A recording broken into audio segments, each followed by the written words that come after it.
राम आएंगे तो अंगना सजाऊंगी, इस गाने की धूम चारों तरफ मची हुई है और मचनी भी चाहिए, क्योंकि राम लला स्वयं अपने मंदिर में विराजमान होने वाले हैं। चारों तरफ खुशी की लहर है। लेकिन मेरा क्वेश्चन ये है कि क्या आप राम बन पाए हो अपनी माँ के लिए, वैसा राम जो अपनी कैकेयी जैसा माता को भी हमेशा सम्मान और श्रद्धा और इज्जत देता रहा।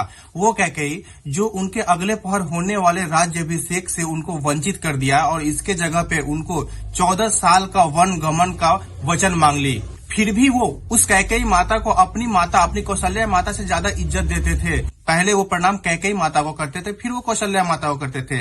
तो क्या आप राम बन पाए हो?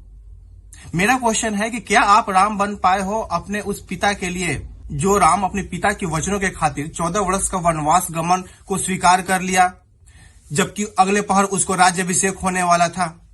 मेरा क्वेश्चन है कि क्या आप राम बन पाए हो अपने भाइयों के लिए, वैसा राम जो लक्ष्मण के लाख समझाने पे भी कि ये सारा षड्यंत्र, ये सारा किया धरा भरत का है, उन्होंने नहीं माना। उन्होंने ये कहा कि ये सूर्य ताप देना छोड़ सकती है, ये चंद्रमा शीतलता देना छोड़ सकती है, ये समुद्र में रेत ही रेत भर जाएंगे, लेकिन मेरा भरत ऐसा नहीं हो सकता है।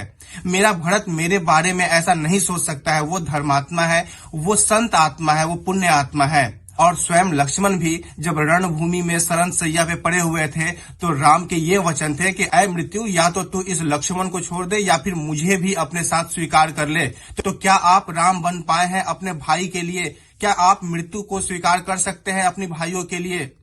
मेरा क्वेश्चन है कि क्या आप राम बन पाए हैं अपने पत्नी के लिए, अपनी प्रेयसी के लिए, वैसा राम कि जब शूर्पणखा रूप बदल के आई थी, अपने आप को विश्व सुंदरी, जगत सुंदरी बन के उनके सामने पेश की थी, फिर भी राम ने उसे स्वीकार करना तो दूर, उसकी तरफ देखा भी नहीं और ये कहा कि मैं आजीवन एक पत्नी व्रत धारण किया हुआ हूँ। तो आपकी तरफ देखना तो दूर, आपके लिए सोचना भी मेरे लिए पाप है। अगर वो चाहते तो वो शादी कर सकते थे शूर्पणखा से, क्योंकि उनके पिता ने स्वयं 3 शादियां की थी और उस समय बहुत सारे राजा महाराजा बहु विवाह में विश्वास रखते थे, लेकिन उन्होंने आजीवन एक पत्नी व्रत धारण किया हुआ था। तो क्या हम में है उतनी सामर्थ्य, उतनी संयम? क्या हम अपने पत्नी, अपनी प्रेयसी के लिए उतने विश्वास पात्र है? जरूरत है ये सोचने की कि आपके अंदर राम कितना आ पाए हैं, आपके अंदर रामत्व कितना आ पाया है। तब असल मायने में जाके राम आएंगे। अगर रामत्व का 1% भी हमारे आचरण में, हमारे संस्कारों में, हमारे विचारों में आ गया ना, तो सही मायने में राम आ जाएंगे और राम आ गए हैं। वरना ये मंदिर, ये मूर्ति स्थापना, ये पूजा, ये हवन, ये आयोजन होते रहेंगे, लेकिन आपके अंदर का रावण और विकराल होते जाएगा।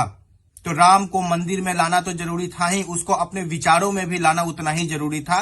तब असल मायने में जाकर राम आएंगे।